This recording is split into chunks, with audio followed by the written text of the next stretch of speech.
Hello again, and this is the Housewives of Beverly Hills season 10 finale. I usually wait till the morning to record, but I'm just like, you know what? I'm up, I can't sleep. Let me just finish this out. I will say that I am pretty high right now. You know what? I am high, but I'm gonna navigate through this.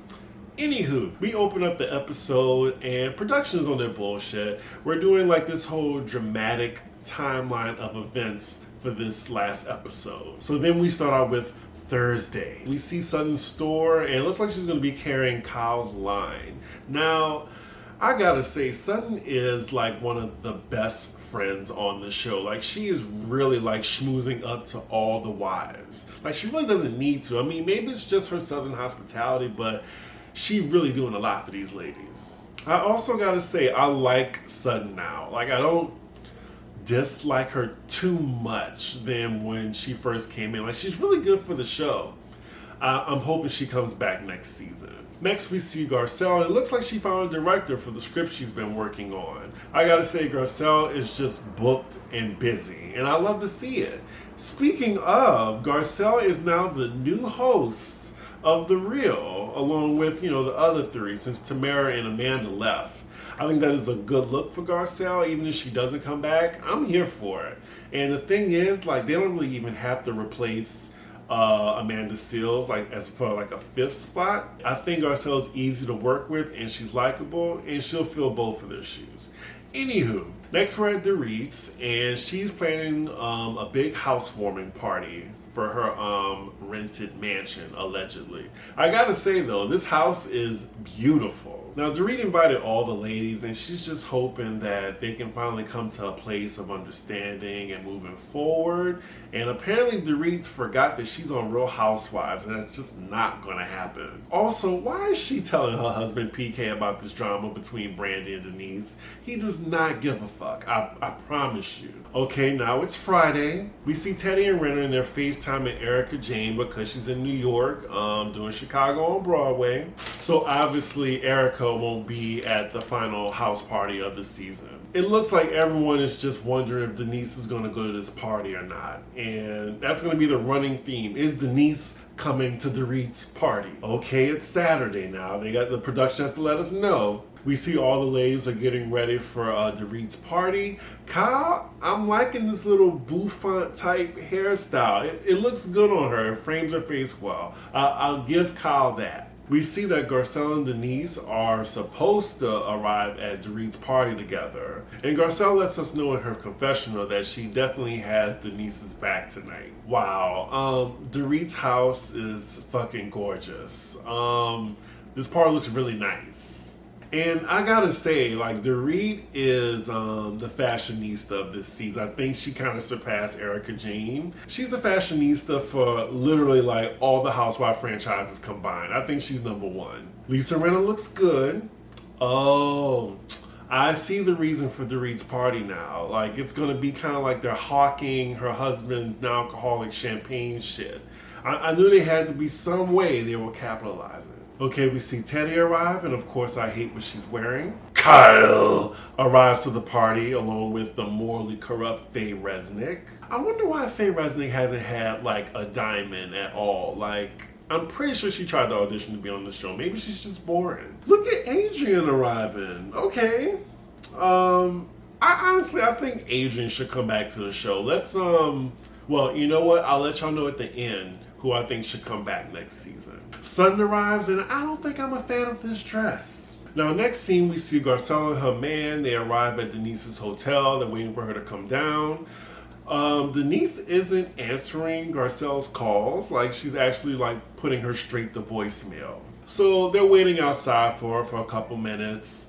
I like Garcelle's date for her. I think they're really cute together. Wow, and Garcelle looks amazing, by the way. Like, the hair laid, and then the dress is a knockout. She looks amazing. She also tells us in her confessional that she hasn't had sex in 7 years. Girl, I know how it is. Try 8 or 9 years. But enough about me. So meanwhile, Dorit is at her party, and she gathers everyone to look at this basically bougie magician that's in a suit. Basically, he's like a mentalist, but it's the same thing as a magician. He's just not wearing a top hat and like the corny black suit. Okay, we see Garcelle still waiting on Denise and she's not answering, so they just leave and they get to the party without her. I think it's shitty that Denise, for whatever reason, didn't give Garcelle the heads up. I'm like, Garcelle is the only one that actually has your back. So now you're definitely a liar, and my respect for Denise is going down. Like, at first I felt sorry for her that the ladies were all jumping on her, but she really is just not an accountable person. Like, she had all the while, like, even if the Brandy thing happened, it's nobody's business, but you at least gotta, like, defend yourself, She's just not being credible. I'm really disappointed in Denise. So Garcelle finally arrives at the Reed's house. I gotta say, the most said phrase of this season has been, "Where's Garcelle?" Or is Garcelle coming? That's just basically what everyone has been saying this whole season. So Garcelle tells him that Denise isn't answering her phone calls and it looks like she's not coming. So that makes Rinna and Dorit call her, and it looks like she just has her phone off. She's not answering the phone for nobody. And she's doing this even though she's talked to some of the women hours before the party was supposed to start. So all the ladies just assume Denise isn't coming. Now all the ladies go outside to sit down. It looks like Garcelle is just ready to go. Like, she hungry. She telling her boyfriend she wants to go to In-N-Out or go eat somewhere because the food that Dorit is providing is not it. Garcelle, as well as myself, are both looking at this fine black gentleman that's waiting on them. He was also at Kyle's party. So Dorit lets the ladies know that she actually heard from Camille, of all people, because she don't really fuck with her. Now she's saying that she knows that Camille met up with Denise. And all the ladies was just like, what? Wasn't Camille beefing with everybody last season? But yeah, like, Denise ain't got nobody now, so she's talking to Camille. Which is basically just a little flashback. And it looks on Twitter that Camille was pretty pissed about that. So the ladies see that Brandy has came to the party and none of them knew that she was coming. Bullshit. Like, of course she was a guest of Kim's, but Kyle didn't know that? So you're saying that Kyle knew that Kim was coming, but she didn't know that Brandy was coming. She lying. And then we see, now that Brandy's there, it's obvious that's the reason why Denise didn't come. So Brandy tells the ladies that she actually texted Denise before the party saying she was coming and that they need to talk. Like, why are you still texting Denise? Like, ain't she not your friend no more? Like, I didn't get that part. And apparently when she sits down, she's saying, like, it's nobody's business.